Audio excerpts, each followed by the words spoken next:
Welcome to another episode of Behind the Dreamers with the Starter Girls. I'm Jennifer Loading. And I'm Brianna Drelas. And today we are talking to the achievers, creators, magic makers, and the dreamers. These are our friends, these are your friends, and they are living the extraordinary. Today's episode is brought to you by Walt Mills, photographer of Glad Models Agency. If you are here in the Dallas or surrounding area and looking for some photography work, check out Walt Mills. You can learn more about him and his work at photosbywalt.com. And a special shout out to Upbeat Media Productions for your full production event needs. Be sure to let us know and we will connect you with Chloe. That's right. And we're in his studio right now. And we're in his studio. That's it. We love it here. Studio. That's great. In the studio with Chloe. It's all awesome. All right. We have a guest here today. So super excited. She's from out of town, which just makes this even, I think, so much more special. I want to introduce you to our audience real quick. MaiLinh Ho is the co-founder and chief product officer of RevoGens, a mental fitness platform that helps people reach their peak performance. Graduated from Babson College in 2021, MaiLinh has since led the product team at Publicis Media, the world's leading media company, to win in a platform world. She's an avid learner with an unwavering purpose to help people turn their toughest challenges into their most powerful assets. So welcome to the show. We're excited to have you here. Thanks for having me. This is so much fun. How are you liking it in Dallas so far? Oh, I actually love it. I mean, one is better weather for sure. It's storming back at home. There are tornado warnings all the time. Oh, wow. So it's definitely a great escape. And actually, the food here is amazing. I went to this Japanese restaurant yesterday, and my friend and I were just drooling over the food. So everything is going really well. You can't leave us at that. We got to know where you went. I know. Where did you go? Where'd you go? So Taean, it's in downtown Dallas. You definitely have to check it out. They're known for their soba noodles. They make it in-house, and they fly in their sushi for less than 20 hours from when they serve it to you. So it's extremely fresh. I'm going to have to check that place out. Dallas is definitely the place for restaurants. I moved here from Houston, and it was so crazy because I thought we had a lot of restaurants there. And then when I came here, I'm like, you could probably just eat somewhere different every single day. There's just so many restaurants here. Dallas has more restaurants per capita than any other state. I believe it. What? It's true. Yes. It is Oh a my restaurant gosh. town. That's exactly correct. Wow. And you can find everything, everything. Wow. I thought it would be like New York or LA, that's the foodie cities that they always speak of, but Dallas is so underrated. I love it. It is underrated. It is. And you can eat good while you're here. Just make sure you check it all out, right? This is so fun. Well, we're glad that you're here, and thanks for coming into the studio today. So Thank you. I love it. I want to open this up. I want to talk a little bit about RevoGens because MaiLinh and I actually met through a coaching platform, which is kind of interesting. And so we had a nice conversation about this. And her story is just her sister and her both own this company. And it's really neat, their background, how this kind of came about. So I want you to tell our listeners what this is and how this all evolved for you guys. Yeah, so I think, for RevoGens in short, right, we're a mental fitness platform that holistically transform people. And, we started with leaders like family entrepreneurs like ourselves, but we actually have a social giving back mission. And so for every session that's booked, we give one back to coach young students and, young millennials in, their challenges through life. Because, we really look at this as, our child, but it's something that we wish we could have had when we were younger. And so, we're getting people exposed to coaching, who are students, but working professionals who are in transition in their career or, family entrepreneurs. So all types of people. And so, what we do is, is all centered around this purposeful model. And we created this model because we realized that so many people live their lives without a purpose, right? And it doesn't come until much later, until they have gotten into, kind of the bottom of their lives, and they figured that, actually I'm not happy. And actually I was there, right? So when I was in college, my third year of college, I went to study abroad in Barcelona. And, when I was abroad, I mean, from the outside looking in, I was posting on Instagram of everywhere that I went. I was living my life. I was traveling, across Europe. I had, we're meeting a bunch of people, but, inside I just felt really negative. At the same time, I felt a sort of emptiness. I was getting an internship. I was doing everything that, everyone told me was really great, right? this is exactly what you need to be doing at this stage in your life. But I just felt so unfulfilled, and I was judging myself, I was judging others, I was comparing myself, and so I was really in this negative rut. And this is actually in the beginning of 2020, so beginning of Oh my goodness. COVID. And so we had to cut our study abroad short. So this was in March that we had to go back, and actually within 5 hours, when the president of the United States announced that we were closing borders, I was out of my room. I was actually sleeping, and my friend, called me. He was like, "You need to pack up, MaiLin. Like, we gotta go. They're closing down the borders." Yeah. Yeah. So I was out of my room within 5 hours. I was going to the airport, and as I got back, actually during the entire flight, I didn't feel really sadness. I felt a relief that oh, now I can take a pause on like whatever that I was doing and really look inward of like what is going on with me, like why don't I feel happy when I'm supposed to. And so COVID came as a blessing in disguise for me, that I had time to really think and research. I took this course called The Science of Well-Being. Is taught by Yale professor Dr. Laurie Santos, who specializes in happiness. Have you heard Yes, about her? I have her. Yeah, it's an amazing course. I took it, and when I started taking it, my sister at the time, so Hanlin, she's 6 years older than me. At the time, she just had her baby, so she was a new mom. She was finishing up writing her own book on the healthcare system, because her husband worked in the healthcare system for a while, and she helped him too with his own clinic. And so, when she was writing this book, she started coming to me and telling me about what she was feeling, that, she feels really overwhelmed, and that it sort of sounds like depression. And she was even scared to admit that it was postpartum depression is what she was experiencing. And so I was like, yeah, Hanlin, like, I'm taking this course. Why don't you join me to take this course? And let's see if we get better. Let's see if we can learn something out of this. And so we started taking it together. We started reading books.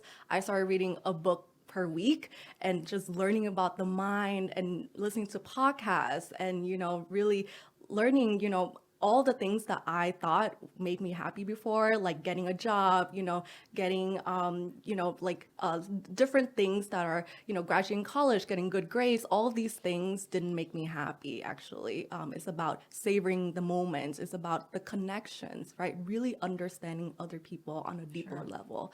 And I was always kind of scared to go in that realm, because it was also taboo in, Asian American culture, that in the family, we don't talk about our feelings. And especially growing up with entrepreneurs who are parents. So both of our parents started their own company together.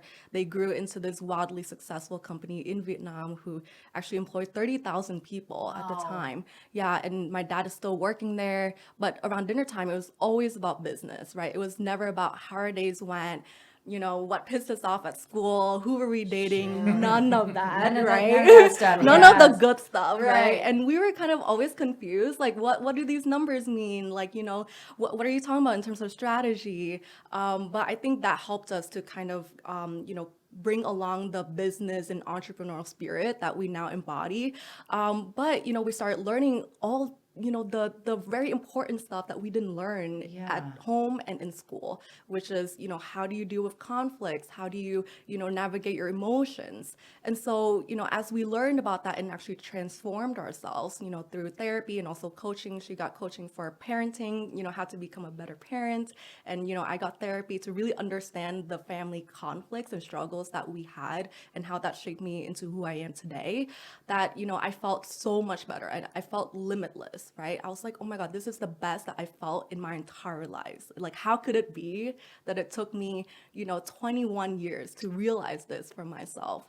And so that's when we started talking more with each other, and we're like, let's stop talking about it. Let's actually do something about it. Let's be the entrepreneurs that we are at heart and innovate in this mental health space that was just growing, right? It's so new, and, we're researching, and it's like, there are people that are doing really great stuff, but again, we couldn't find a solution that worked for us in terms of, working with our family members and really getting into the nitty gritty of it.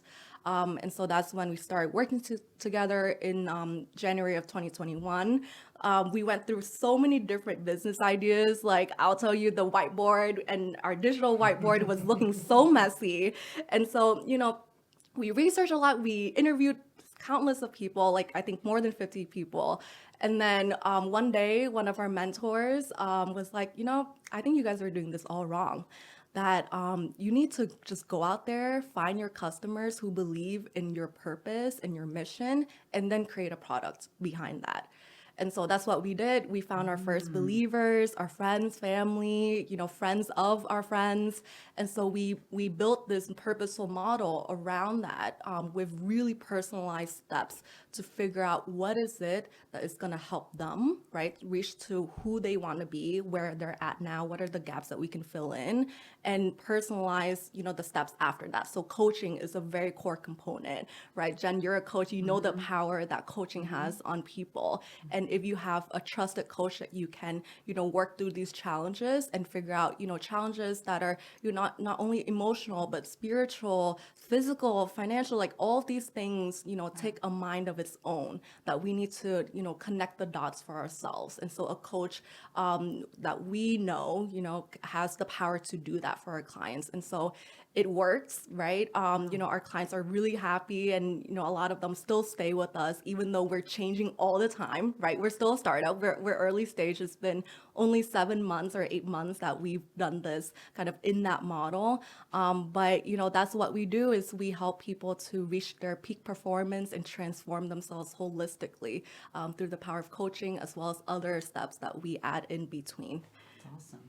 All right, well, it was great having you on the podcast. I don't ramble. No, it's okay, because I'd be doing the same thing. You're excited about it, and that's totally okay. Yeah. But something that I wanted to point out is because you mentioned early in there, that it took you 21 years to get that. And I would say that's actually really remarkable because, when I think about my journey and a lot of the people that I coach, my journey, I always say it started when I was in my 20s. I didn't know that I was looking for it. I didn't know that I was searching for it. Right. I didn't realize, because I was in the same industry for 21 years and I learned a lot in that industry and I had incredible mentors, but I didn't really know that that's what I needed. Yeah. I now know that was the groundwork to lead me to where I am today. I'm getting chills thinking about it. But for me, it took a massive turn in my life to completely pin me against the wall for me to come to actually solve that and come out of that and recognize there was a pattern of behavior that I was doing over and over. We talked about that and how it was showing up. And so you mentioned things like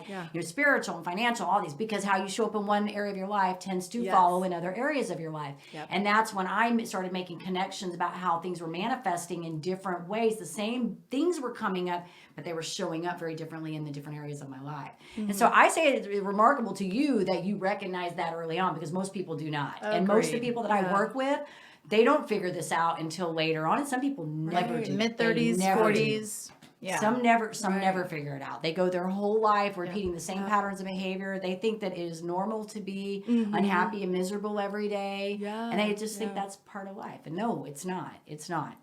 Yeah. I would disagree. Right. I would also just say, especially in today's society and our world today, to have a young person like yourself having these conversations and doing the work to dive in and dig in on it, I believe is remarkable. I mean, it's just, you are also such a great example for young men, women, like I have a 16-year-old and I'm thinking, oh my gosh, your story is so compelling and beautiful, and you're young, so it I think can also be a big encouragement and motivation for young people to okay, I don't have to wait to figure this out. I don't have to be in my 40s to finally hit, you don't have to that's wait to decide you want to change something in your life. And yes, I agree with Brianna. And you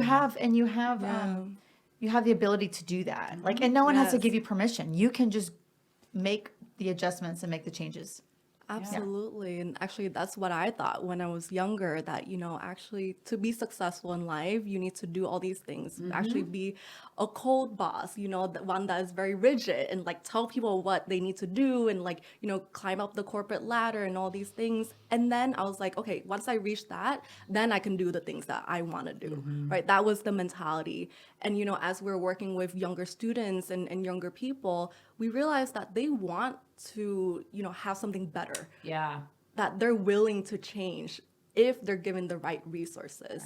If their parents, their family, their friends, and all their network aren't telling them, like, aren't kind of coming at them for choosing that for themselves, right? So it's like having a coach is so important because you have someone that you can come to and not be judged by your thoughts. And actually, you can explore what is it that you actually want. And so we see, young people really like, having a coach. They like having a confidant next to them that they can go to for any challenges. Yeah.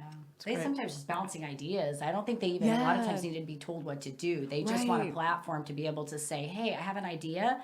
How do you look at this? And you don't even really can't say, no, I don't think that's a good idea or not. I always flip it back and it's like, what do you think? Like, does this align with your core values and what you're looking at? And I would even go so far now to say, I think a lot more young people now are becoming more open to that idea because I think there's been stigmas for so long about like mental health and, associating coaching, because I think coaching is like therapy, honestly. It's a lot of therapy. You just don't have the fancy title behind it, right? Yeah.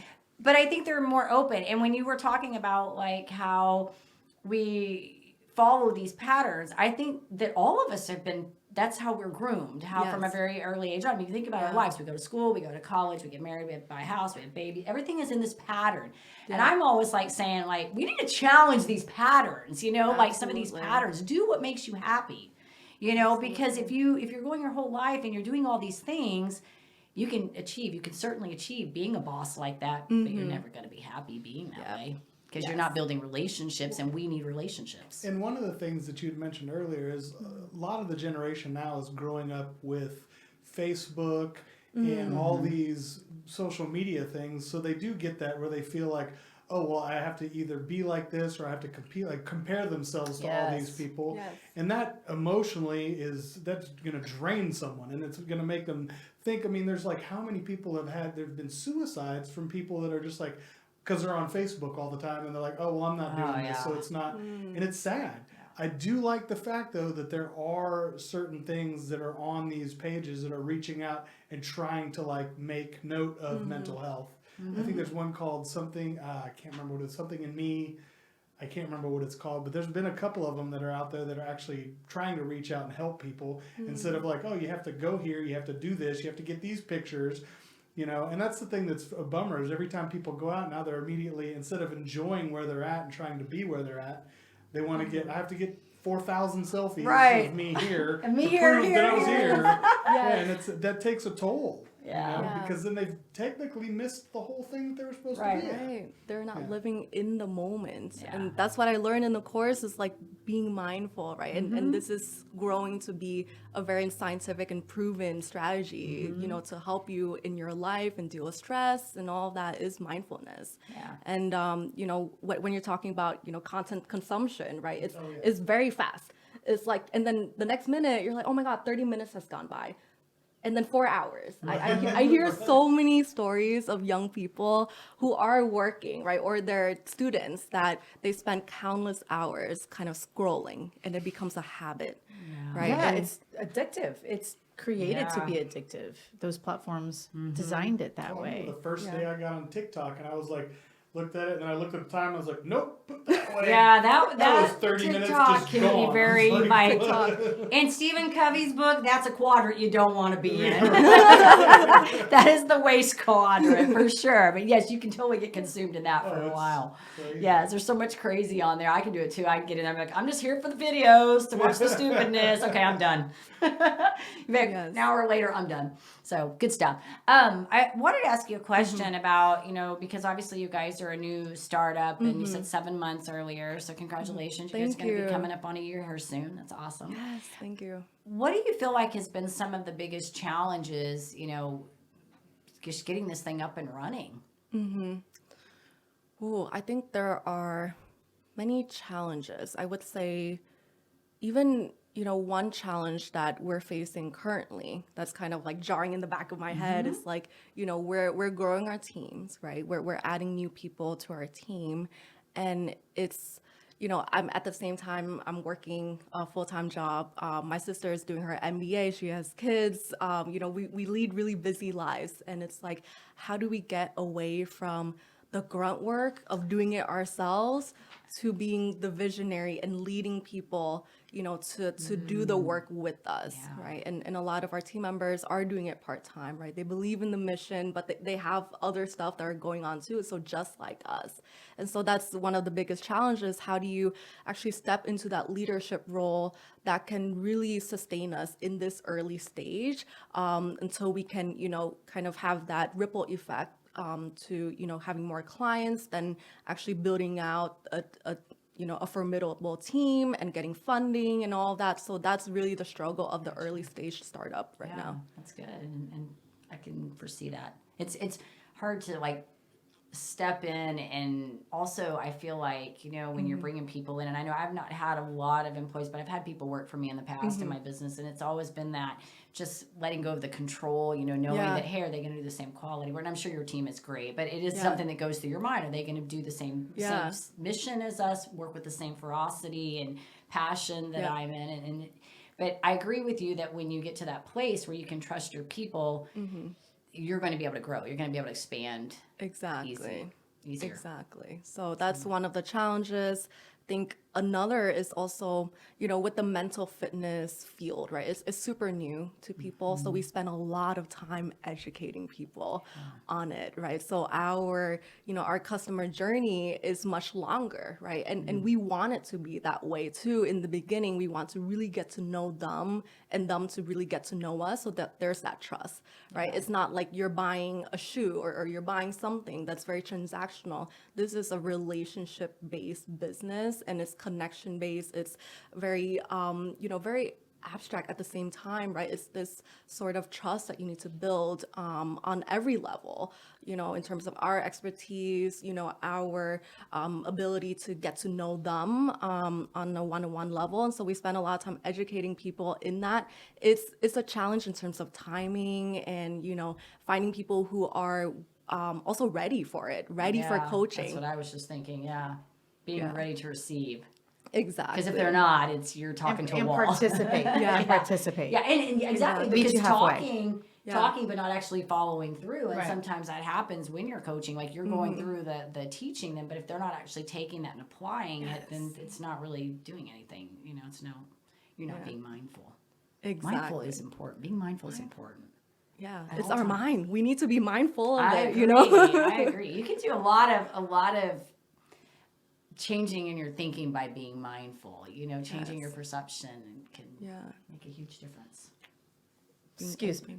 I just had a quick moment question. there. I just Get had a it. quick moment. I know we're gonna have to pull the candies out today. I know. Yeah, where's the coffee? Pull our candies out today. Sometimes we have to get them out when we're doing. We got a lot of shows. When we start working. We get going. Yeah. So. Okay, I do have a quick question though. Go for Yes. it. So with your obviously heavy coaching base for your company, is there a platform that you're using or leveraging for resources or, video trainings or like anything like that? Or is it strictly like live one-to-one private coaching? Can you kind of give us an idea of what that model looks like for your company? Yeah, that's a great question. So in terms of the coaching sessions, so we have individual coaching, right? A coach and the coachee would go into live sessions like on Zoom or Google, and they would do 45-minute sessions. So that's what we've structured for individual coaching. And then we have this other realm, right? We also have group coaching that we're starting, and we're actually really seeing great results when teams do it together, when family members do it together. It's awesome to go through the journey with other people as well, but you also do that live, right, through Zoom or in person. And then we have training by content. So we have what we call the knowledge drops, where we send our clients expert curated content that are personalized to their needs, what they're working on. And these are, either articles, research, videos, podcasts, anything that actually they want to listen to or read. So we have them do a learning assessment to see what type of, learning style do they prefer the most. And then we curate the content based on that as well. And so this is given to them every week. So when we're talking about social media and the content, we're actually trying to do exactly the opposite, right? We're not delivering fast content at all. We're only, providing one content per knowledge drop. And we actually give them the space to reflect on the content. So after they finish it, they don't go ahead and, do whatever next. Like, we encourage them to take a minute to see, like, okay, did they like this content? Was it useful for them? How do they apply it in their lives? And would they recommend this to others? And so it also helps other people that, we service as well, but it helps them to think about, whether this content is good for them or not. And so that's how we do kind of training by content. And then we do checkpoints every month with our clients. So as a platform, traditionally, I think other platforms, if you try them out, they don't do, it's not high touch like we are, right? It's more like matching and then you're good. You go ahead with the coach. Why clients come to us is that they know they're supported in every step of the way. That, if they're feeling, lost in other aspect that's not covered by coaching, they can address it in different modes, right? By the content or the checkpoints. So the checkpoints are, when clients come into the session one-on-one with a dedicated growth expert from our team. And this is kind of a client champion, they're there to help you set your goals for the month. Reflect on your progress, right? Did you improve or not? And why did you not, right? Kind of reflecting space as well. Reflection is so important on every aspect of their journey. And so, this is space for them to reflect, but also look forward and setting the mantra for the next month, right? How can they get there actually? And so we do this in the checkpoint sessions. We get their feedback on how can we improve the coaching session, the content, and anything else that we can help them with. And so I would say that's, the model steps right there. It's wonderful. Yeah, so they have their own little personal cheerleader. Yes. Kind of what it is. Yes. Yeah, We're like a group little of cheerleaders. Yeah, and then they hook them up with the coach. I'm working with them. Oh, good. So it's kind of cool. We met through a platform. It's kind of this is how weird things like just the universe, puts things out there. So good stuff. And you guys have a really good story. And I think what you're doing is awesome and much needed for. They handle a lot of the administration side of things. So for a lot of coaches in our space, because she's a coach, she does reality TV coaching. It's a little bit different. But awesome. we are both working kind of in a space where we're working with individuals. And for us, there's all that administration. They sort of take that back end off where you can just do the coaching that you like to do.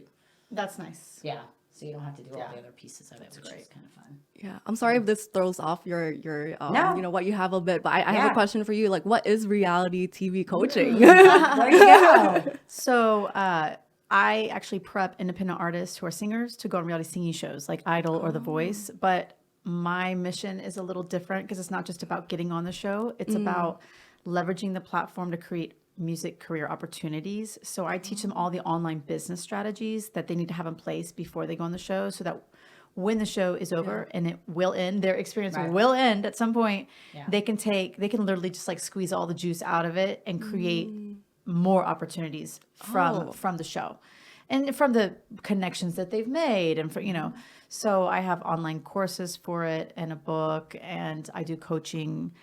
And that's kind of my thing. Yeah. It's really fun. I love it. And I work with a lot of independent artists inside their music careers on all the strategy and planning. So I love it. She's a good strategist, like helping the business side of things. So we do different things, but we still coach. We kind of pick up the pieces of different. She's a strategy person. I'm the head person. She's got lots of good vibes that she brings with her. Yes.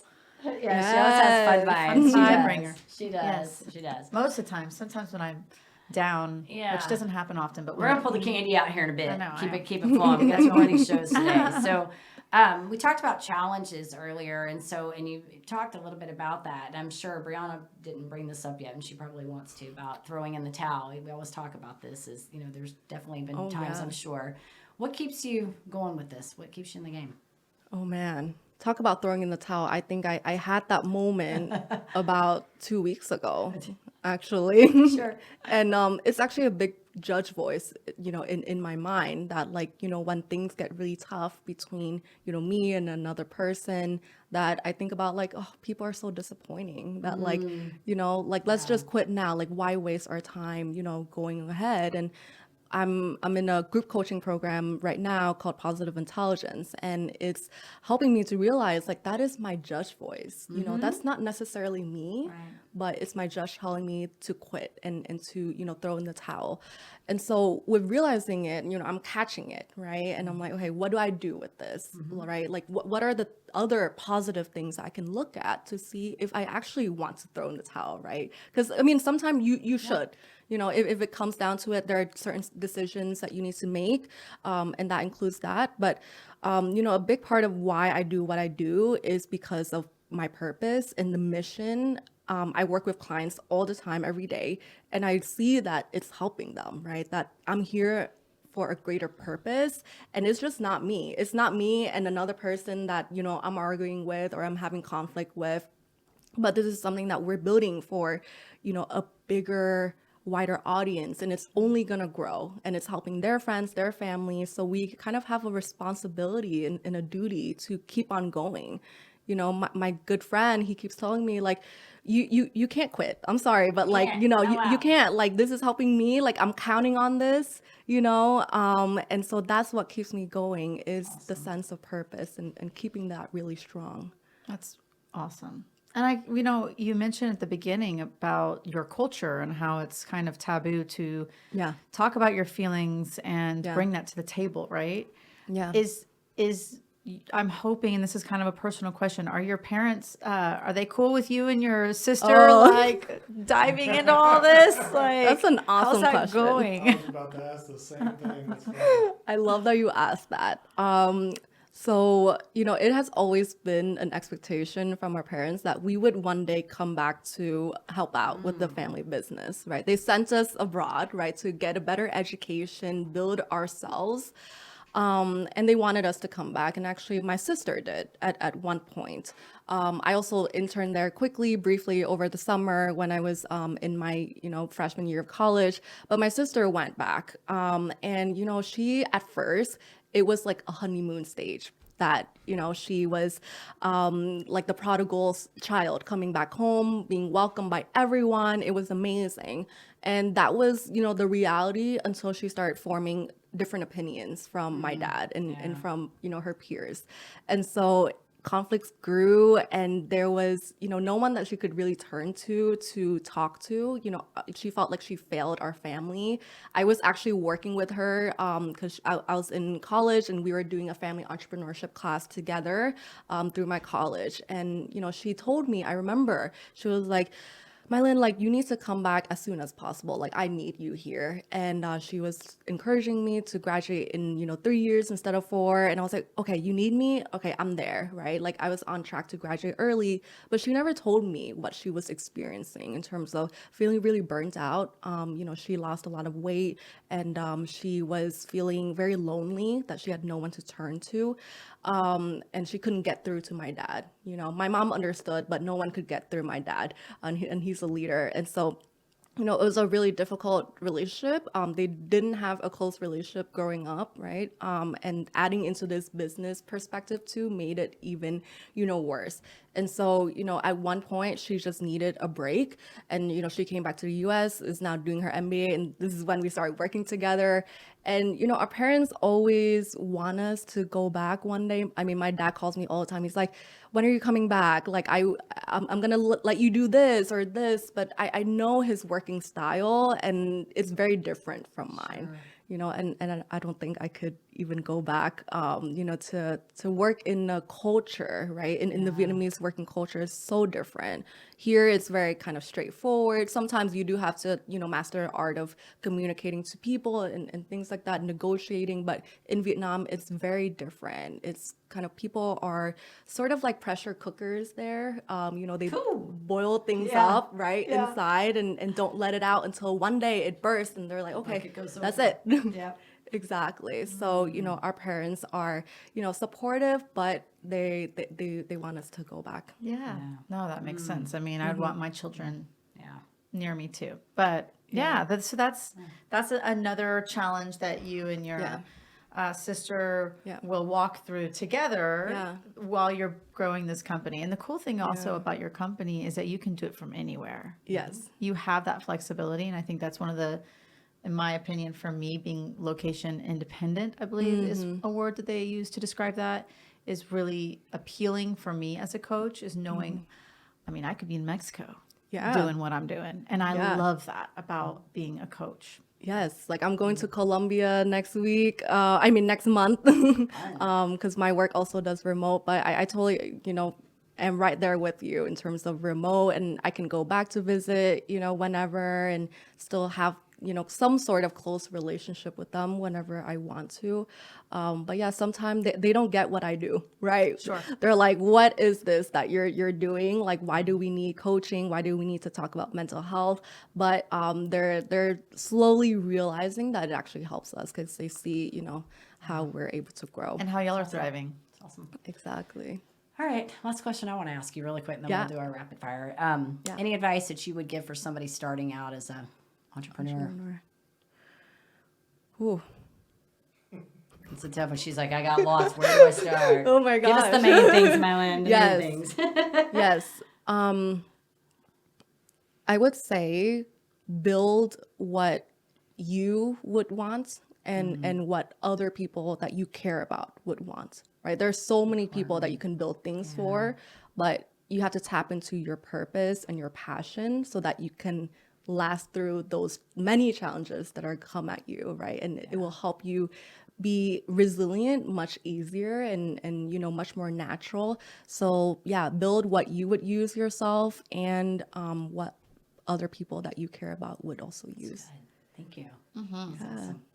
So great having you today. All right, let's do some rapid Okay, fire. let's do Fun it. questions. starting? Okay, so yes, I will start. What is your favorite cuisine? Food to eat? Oh, Vietnamese. Okay. How about you? Sushi. Japanese. Oh, you have to go to Taiwan then. Mexican. Those are my two favorite. That's Yes. good. All right, favorite book. I'm reading this right now, The Atlas of the Heart by Brene Brown. Have you heard of I it? just saw that yesterday when I was going through my Audible. Oh, it's amazing. It's like a toolkit for any emotions that you face in your life. You're like, okay, I'm feeling anger. Let me read about it and really process it. It's great. Atlas of the Heart. Yes. Brene Brown. Okay. She's amazing. She's awesome. My idol. Oh, it's my turn. I keep looking. We got Okay. Sorry. Music. What's your favorite? Who's your favorite band or artist, musician? Girl, Beyonce. Houston native. Very good. Beyonce's my favorite. Queen Bee. Queen Bee all the All way. Last fun one I'll ask you. Bucket list destination. Oh my goodness. The Maldives. Oh, wow. Yes. I need that right now to just Let's get go. away. Let's go. Let's pack our bags right now and let's go. Can I bring the kids? No, okay. Yeah, no In a different, in a different. We got scratch kids. We got scratch kids. Adult time. All right. Well, this has been awesome, MaiLinh. Thank you for coming on here and talking about what you're doing. I love your story. Love what's going on. All this greatness. If we want to send our audience to come check out your platform, where do we want to send them? Yeah, RevoGens.com. RevoGens, short for Revolutionizing Generations. Oh, RevoGens.com. And same on social media, Instagram, etc. at RevoGens. or- Yes, at revo.gens for Instagram. LinkedIn is just RevoGens. All right. We'll make sure too when this goes out that we get the links. In there Perfect. so it gets Thank in you the so right much. places. So Appreciate that. it's been fun. Yeah, thanks for having me. This is wonderful, ladies. Thank you. And Loved it. Yeah. And Chloe. We appreciate Chloe. Yes. All right. We Thank do you. want to say to our audience, if you enjoy our show, please be sure you give us a rating both on iTunes and Facebook because we can't do this without you. And hit that subscribe button on the YouTube. Okay, and I have a parting thought for us, ladies and gentlemen. The most common way people give up their power is by thinking they don't have any. And that's by Alice Walker. That was good. Oh, Thanks. Bam. Boom. amen. Bam. Boom, boom. Love All it. right. To live the extraordinary, you must start, and every start begins with a decision. You guys take care, be safe, and be kind to one another. We will see you next time.